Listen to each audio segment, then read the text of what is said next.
On behalf of the General Assembly, I have the honor to welcome His Excellency Shavkat Mirziyoyev.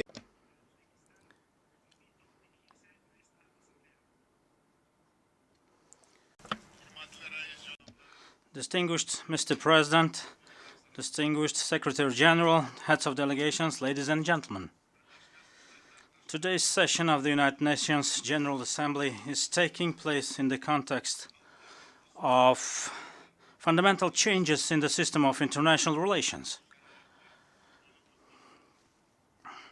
There is a global crisis of confidence. Problems in the functioning of global security institutions and deviation from international law are increasing. All this is causing a huge increase in tension. The geopolitical contradictions are creating new obstacles to the free flow of trade, investment, and innovation.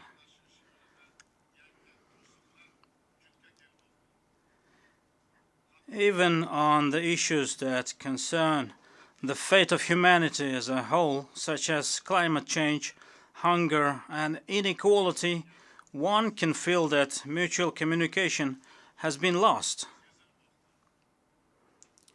In such a complex situation, the idea of preserving the spirit of practical cooperation and interaction, placing common interests above existing conflicts and strengthening unity among countries is becoming more relevant than ever. Last year we launched the Samarkand Solidarity Initiative aimed at common security and development. Our main goal is as follows: to comprehensively understand the responsibility for the present and future of our countries and peoples, to engage in a global dialogue all parties that are ready for open and constructive cooperation.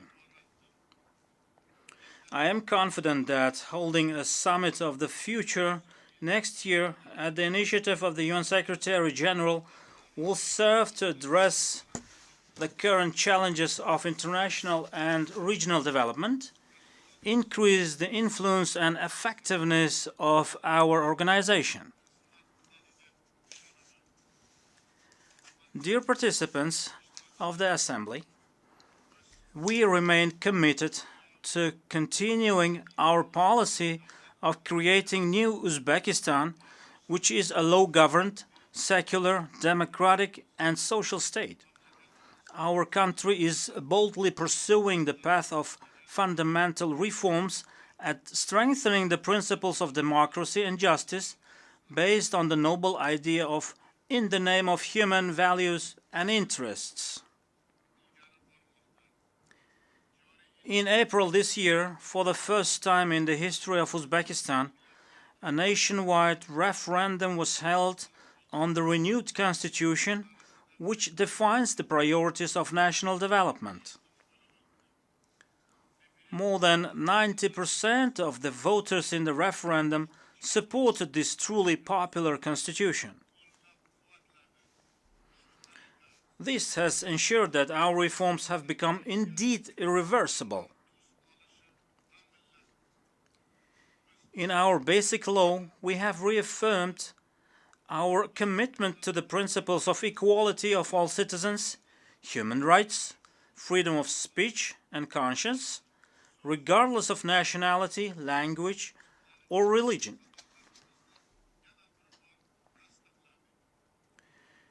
It is on this legal basis that we have adopted the development strategy Uzbekistan 2030. This strategy is in line with the United Nations Sustainable Development Goals, and we are fulfilling all commitments we have undertaken. Ladies and gentlemen, as an outcome of the ongoing reforms, the economy of Uzbekistan, despite the global challenges, is showing a steady growth. Over the past 6 years, the gross domestic product of the country has grown over 1.5 times. Our main objective is to double this figure by 2030. Another priority of our economic liberalization is to become a full member of the World Trade Organization in the near future. Since 2017, poverty in our country has been halved thanks to the policies aimed at improving the living standards of our people. We plan to reduce it to 7% by 2030. We intend to increase by several times the scale of water supply, healthcare, education, and other social services to population. We support the UN Secretary General's initiative, Global Accelerator on Jobs and Social Protection.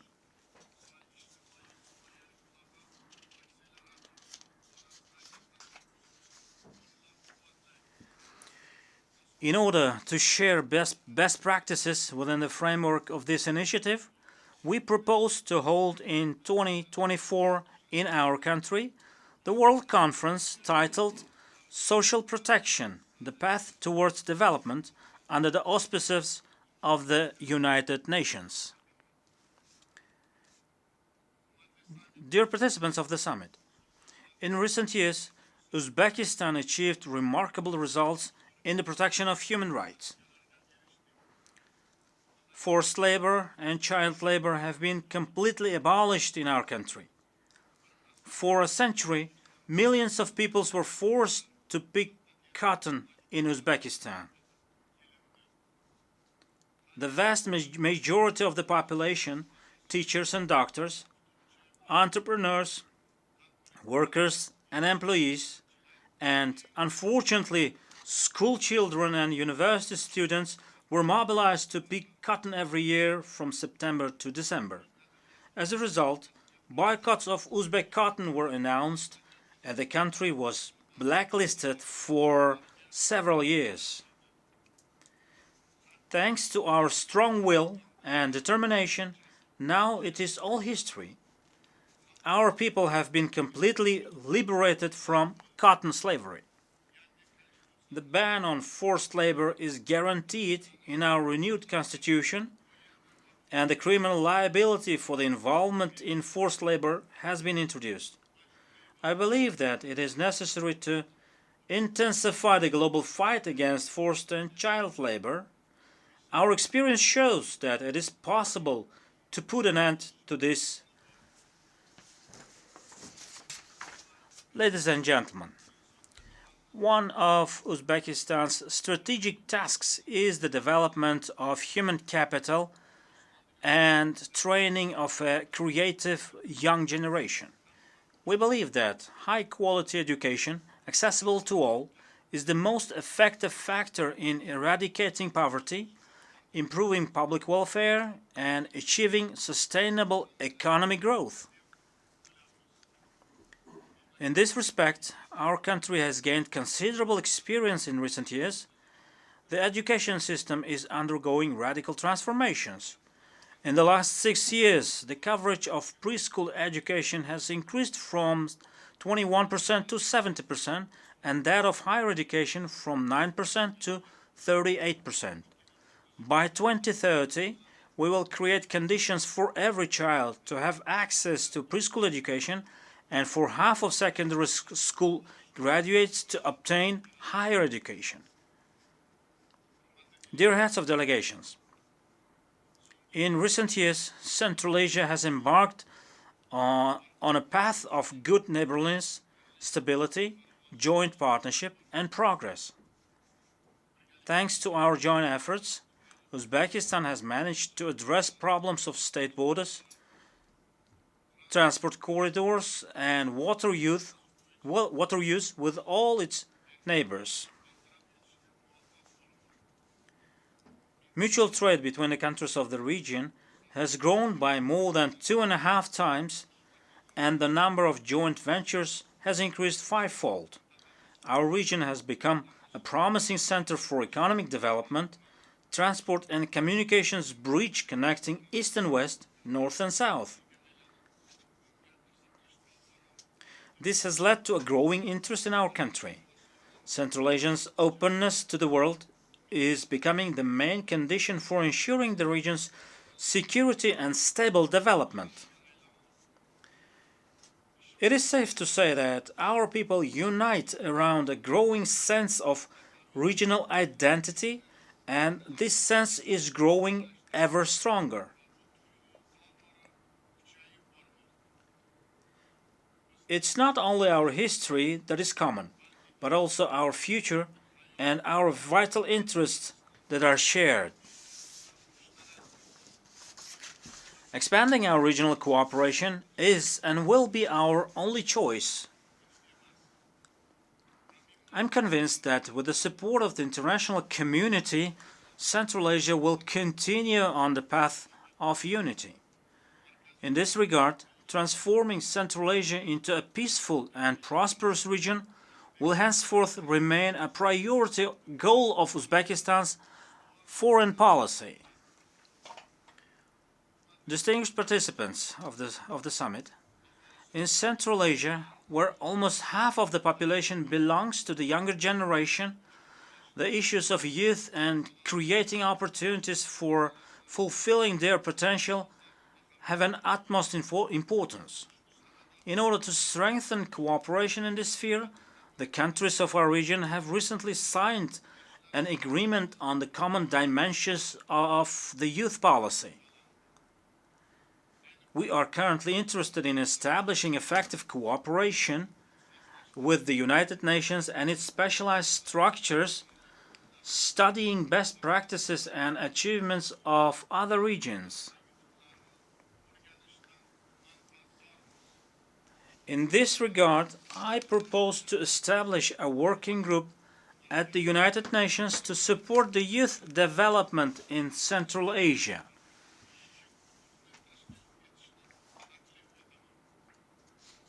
As part of this, it would be expedient to develop the program Central Asia's Youth Agenda 2030. Distinguished heads of delegations, the active participation of women in society and public management, public administration is an urgent issue today. The noblest goal of our national policy is to ensure family stability, legal protection, and peaceful life for women and girls. In addition, we are carrying out systemic work to achieve equality between men and women. For example, last year, 49% of university enrollments accounted for girls. For the first time, women's share in the public administration reached 35%. A special law has been passed to protect women and minors from domestic violence. We are interested in further expansion of cooperation with UN Women.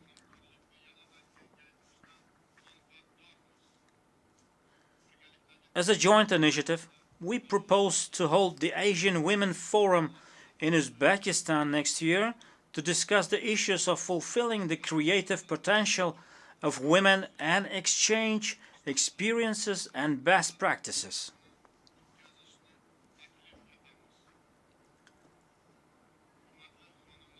Ladies and gentlemen, currently the world is facing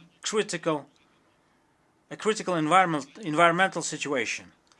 The triple planetary crisis, crisis of the climate change, the loss of biodiversity, and the environmental contamination are worsening.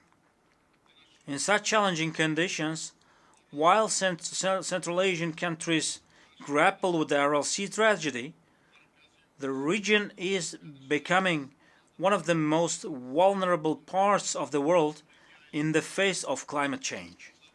Uzbekistan is doing its best to mitigate the consequences of the Aral Sea tragedy, which remains a global problem.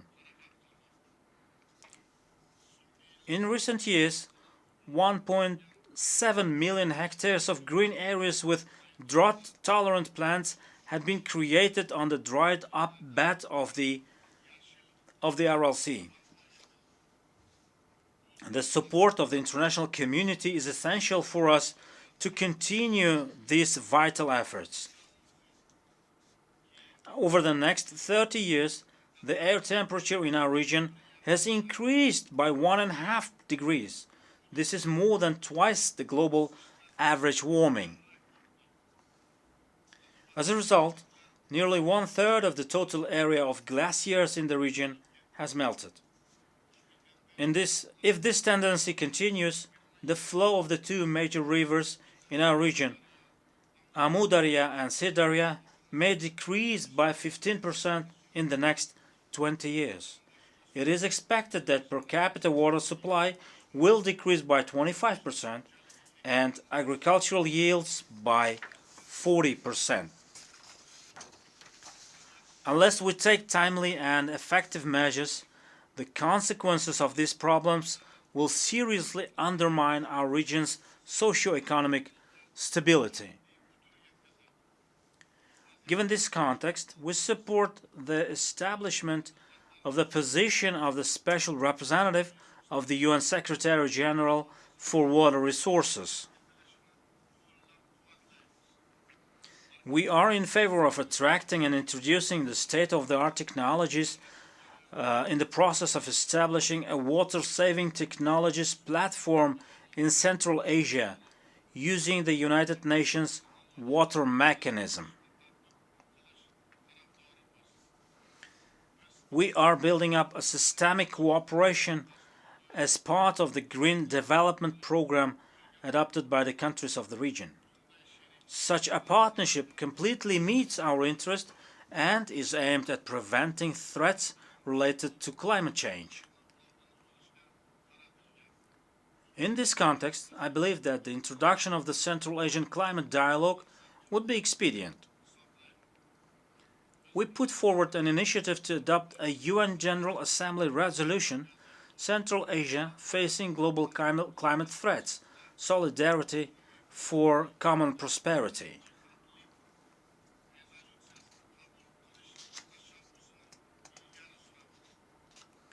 We propose to discuss its substance at the International Climate Forum to be held in Samarkand next year. In this regard, I would like to emphasize that adapting the main sector of Uzbekistan's economy to climate change, achieving carbon neutrality, and drastically increasing the share of green energy remains a strategic task for us. Dear participants of the Assembly, we need to strengthen our joint efforts in preventing the spread of the scourge of extremism and radicalization of youth. Last March in Tashkent, the Joint Plan of Action for the implementation of the United Nations Global Counterterrorism Strategy in Central Asia was adopted. As part of our national strategy on countering extremism and terrorism, we are placing a particular emphasis on this matter.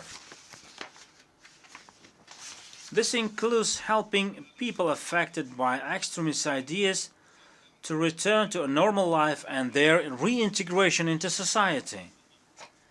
We have gained unique experience in this regard. We have conducted the humanitarian Operation Meher, which means benevolence in English, 5 times. As part of that operation, we have repatriated to our country more than 530 citizens, primarily women and children from conflict zones in the Middle East and Afghanistan. They have all received medical, psychological, social assistance, and other support. In June this year, here at the United Nations headquarters, the international community learned the stories from people repatriated to our country and embarked on a new life.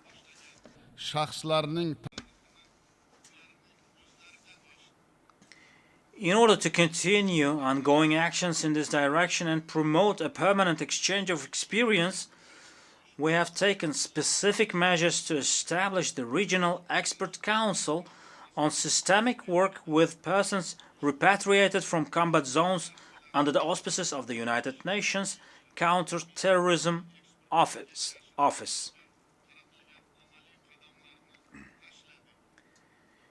United Nations member states must be more unified and work together to combat common threats such as international terrorism.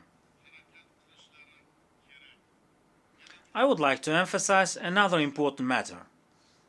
We believe that the recent manifestations of religious intolerance and Islamophobia that have taken place in some countries are unacceptable. In order to promote globally the ideas of religious tolerance and cooperation, we propose to establish in Uzbekistan the International Center for Interreligious Dialogue and Cooperation under the auspices of UNESCO. We take great pride that our country is a homeland of profound scholars and thinkers, such as Al-Khwarizmi, Al-Biruni, Ibn Sina, Imam Bukhari, Mirza Ulugh and Alisher Navoy, who made incomparable contributions to the development of science and shown Islam to be a religion of knowledge and peace. In order to study the rich heritage of these great scholars and to reveal to the world the true humane essence of Islam, we propose to organize in Uzbekistan next year the international conference titled Islam, a Religion of Peace and Kindness. Esteemed participants of the session, the developments in Afghanistan directly impact international security. The country is facing a new situation and demands a unique approach to resolving the Afghan issue. Leaving Afghanistan again alone with its own problems would be a grave mistake. Ignoring, isolating, and imposing sanctions only exacerbates the hardships faced by the ordinary Afghan people. We believe that humanitarian aid to the Afghan people should not be reduced. We call for the development of appropriate mechanisms to utilize Afghanistan's frozen international assets to address the acute social problems in this country. We need an open, peaceful, and sustainable Afghanistan that is actively engaged in regional cooperation initiatives and is ready for mutually beneficial partnerships with its neighbors and other countries. Standing here at this high rostrum, I urge the international community to come together in resolving the issue of Afghanistan. I believe it is essential that under the leadership of the United Nations, we jointly develop a flexible and constructive approach to the Afghan issue.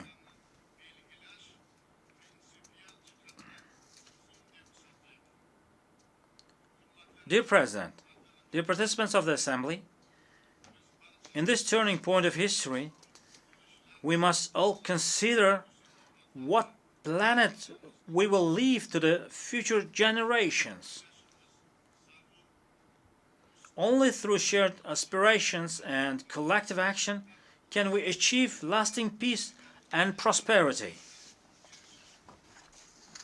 Now, more than ever, we need mutual trust, unity, and a spirit of cooperation.